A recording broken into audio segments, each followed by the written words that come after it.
Fel un sydd wedi arwain a chefnogi'r chwech dosbarth ers sawl blwyddyn bellach, dwi wedi gweld y mantais yma addysg cyfrwng Cymraeg wrth i'r continwwm barhau o'r sector uwchradd i'r brifysgol yn rhoi i chi. Dwi hefyd yn cofio lawnsiad rhagfreunydd y Coleg Cymraeg Cenedlaethol, sef mudiad enw Mantais, a dyna'n union beth mae addysg cyfrwng Cymraeg a dwyieithog yn rhoi i chi, Mantais. Mantais o ymgymryd mewn dosbarthiadau llai faint, mantais i ddatblygu sgiliau, a mantais wrth chwilio am swyddi a chyflogadwyedd.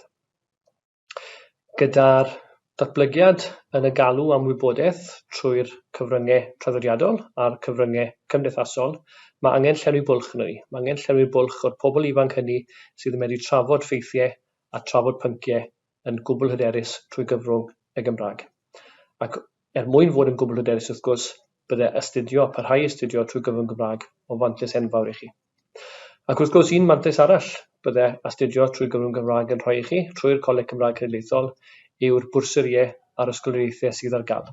A bydd rheini, fi'n siŵr, yn helpu llenwi rhyw dwll bach yn y cyfrifiad banc. Felly, ewch amdani, mentrwch, manteisiwch.